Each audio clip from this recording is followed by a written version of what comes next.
Good morning, everyone. How's everyone's morning going? My morning's going pretty great. Just woke up, so I'm still in my PJs. For disclosure. Um, anyways, yeah, last night was pretty crazy, right? A lot went down, a lot to discuss. So let's get it rolling. Put your questions in the chat, and I will answer them after I'm completely done. All right, here we go. The night starts off with BTI, which is a Before the Impact pre-show. It's an hour-long pre-show where John Burton, Josh Matthews, and Mean Gia Miller talk about the show tonight and the past show last week. And they discuss a lot to go on and a lot's going to happen up in the coming weeks. And then Iceman drops his details, which we got last night. A major announcement. I'm going to discuss that too. But with all that happening as well, they also gave a match. They also gave us a match, and last night's match was TJP versus Madman Fulton. Now that was a great match. That was an impressive victory from TJP, submitting the big man. Oh wait, no, he didn't submit the big man. He crossed his legs after doing a Mamba splash, and then that's how he won the match. It was a great match. I recommend you looking for it again, although I don't know how. Probably on Impact Plus. But yeah, that was a great match. It was a very hard fought. TJP had to really dig in deep to get in the areas that were hard for him because he's a smaller athlete, and Fulton is a giant ass dude. So you wouldn't think TJP would come out the victor, but he did.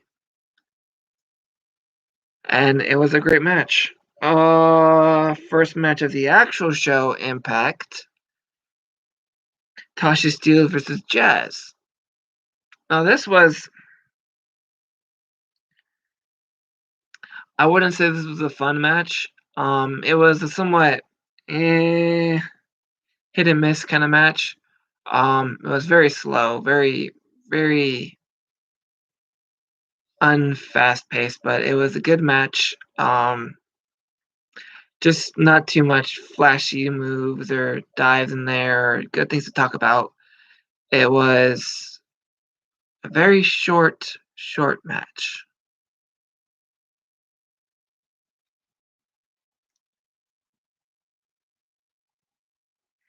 But Jazz submitted Tasha Steeles. Almost said Tasha Banks. But Jazz submitted Tasha Steeles, so they have momentum going into this Saturday. So that's always fun, right? Talking to myself. Oh well.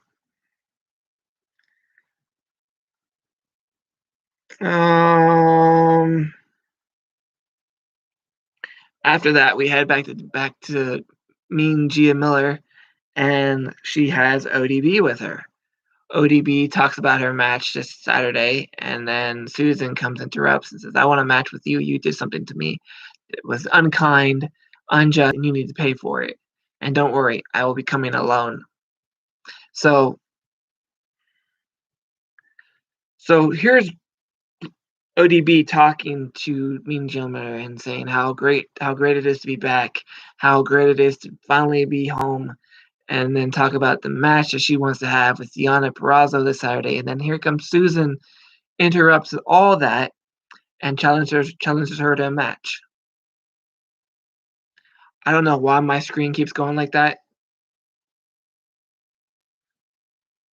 Why are you doing that to me, man? Stop. You know what? Screw it.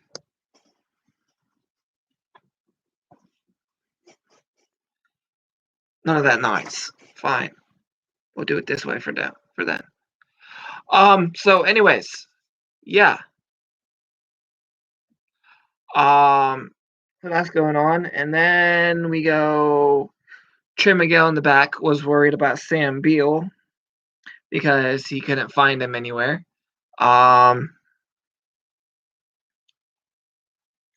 Looked like Sam was enlightened by Sammy, saying and challenges Trey to a match.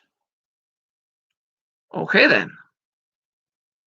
Should have wrote more down. Next up, we have the tag match: Rohit and Shira versus Storm and Sabin. What a match! But it ended the way I thought it would. Shira's rage cost Rohit the match. Yeah, Shira lost the match because Rohit. Well, Rohit lost the match because Shira's rage got the best of him, and Shira is still a rage animal, still raging. Damn it! Now it's too dark.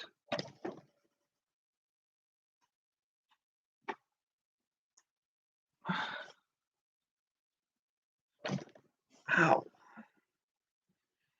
This is going to be a very crappy video. Audio's going back.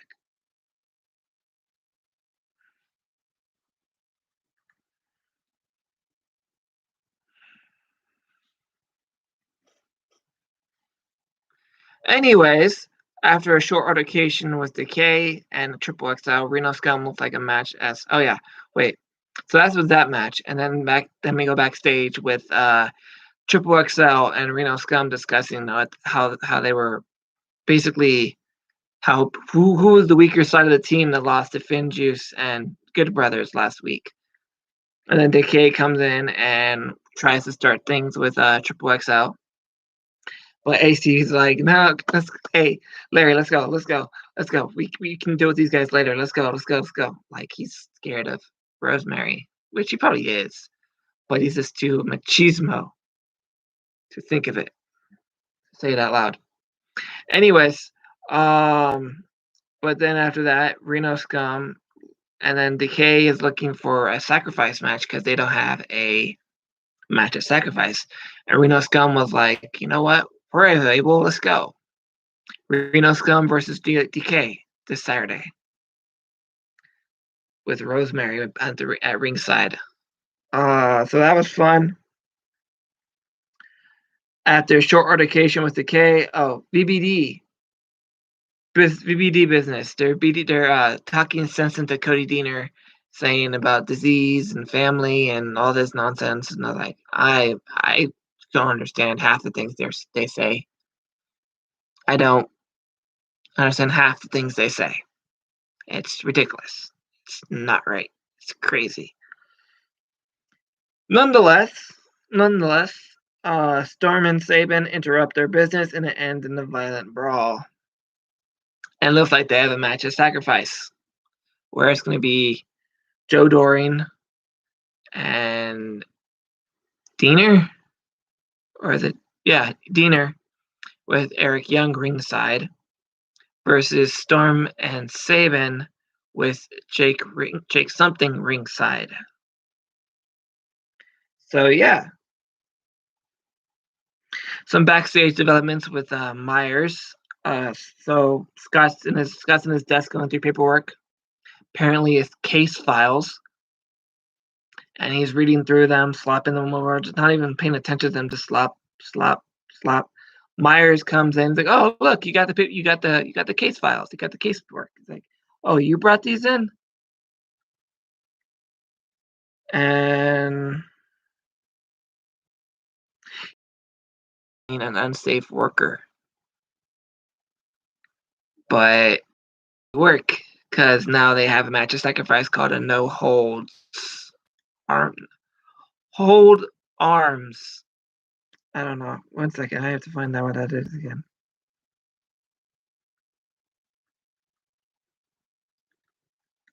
Hold harmless match, whatever that means. It's basically a no DQ with a fancy title.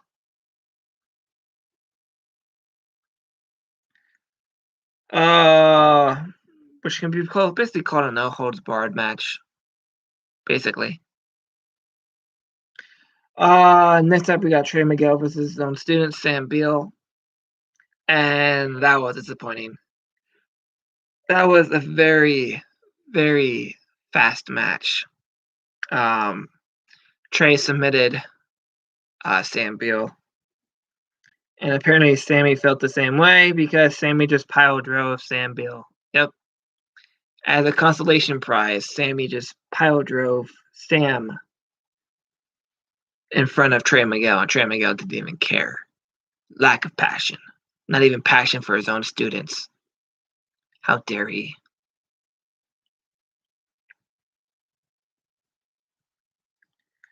Oh, all right, the contract sign. Okay, here's where things get fun. Okay. So next up we have the most anticipated New Japan versus Impact contract. So this is fun. These guys were at each table, and they were discussing their match. And then shots were involved, so they were taking shots of Talking Shop whiskey. I don't know if I can plug that because I don't have the bottle. Wish I had the bottle so I can plug it for them. But yeah, so that happened. That's the first time I've ever seen the contract signing with shots. So shots back and forth. Scott D'Amore was like, "I know where this is going. Just make sure you get the paper signed back to me. You guys have a good night." So they take shots. It ends up in a third shot, and then Carl hands the bottle to David, and he says, "You filled them up this time." And like, okay. So he fills them up for Carl Anderson, and it's like, "Kampai." And then, if you notice in this little thing, Finn Juice fills their shot glasses all the way to the top for this little one segment because they splashed them in their faces at the end. After the contracts were signed, by the way, they signed the contracts on the third shot, and they did this, showed it to the camera, and then after that, they were taking the third. Carl Anderson and Gallows took the third shot, but Finn Juice just tossed the shots back in their faces, and there was a violent brawl that didn't end. It just showed it go on and on and on, and then the end screen and went to the next segment of the night.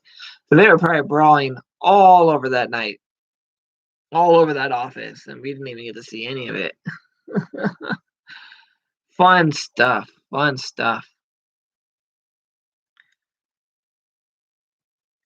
Next up, we have the most anticipated event of the night, Ace Austin versus Chris Bay. This was a fantastic match.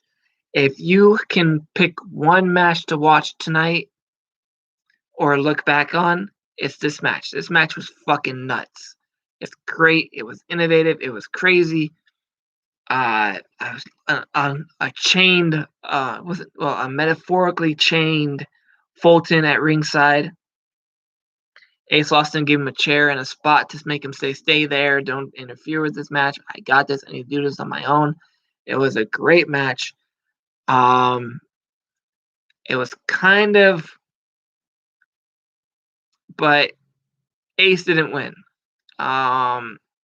He was distracted by TJP coming out, watching his own chair and watching the own match. Like, he was just watching the match. Ace Austin was distracted by his presence and lost the match. I don't understand why. I mean, he wasn't doing anything. TJP wasn't doing anything wrong.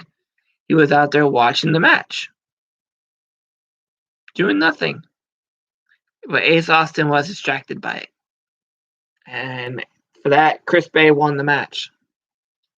So what does that mean? Chris Bay is in the match this Saturday or not? Who knows?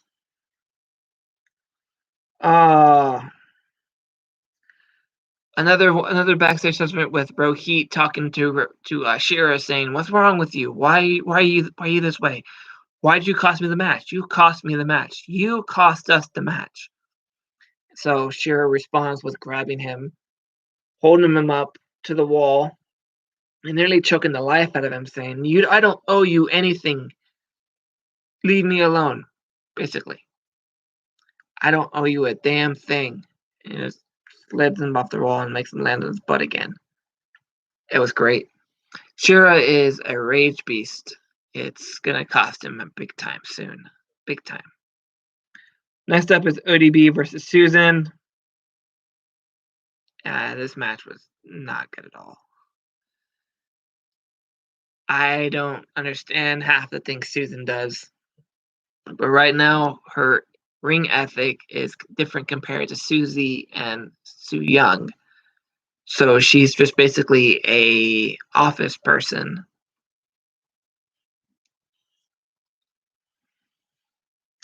But it was just a setup. ODB won the match. The knockouts come out, and there was an absolute brawl. Jordan Grace, ODB, Jazz, Kira Hogan, Tasha Steele, Kimberly, Susan, and Deonna Purrazzo just all butted heads and went absolutely nuts. Insane. Just, it was a cat fight. Oh, it was magical. It was magical. All right, now to the last end of the match. I'm sorry if I'm not fully awake for this. I know I'm not as energetic as I could be. But it's really hard doing reviews. When you've already seen the match and you've already seen what to talk about, it's hard to write every little fucking detail and then actually make it sound amazing. It's hard. And I'm sorry. I do the best I can. That's why I write notes. Can't see, it's just a blank screen. But anyways, now we're to the night of the match. Scott D'Amore comes out. He talked to Moose.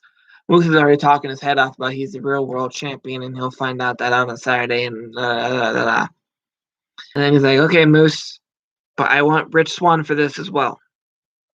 So Rich Swann comes out. They're both holding the title up high up their faces.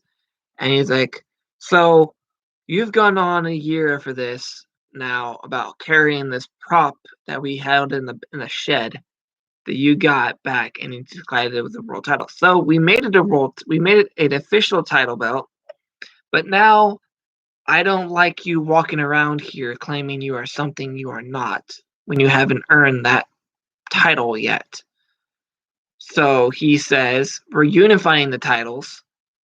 So it will be TNA title versus Impact World title this Saturday with Rich Swann and Moose to unify the titles as one. And then the winner of that match is Kenny Omega in a title versus title match at Rebellion. Here's where things get interesting. This is a title versus title match. Oh, Rich Swann or Moose has the possibility and the chance of winning the AEW World Championship. That's huge. What's even huger is Kenny Omega is in the same boat. If he wins, he gets the Impact World Heavyweight Championship.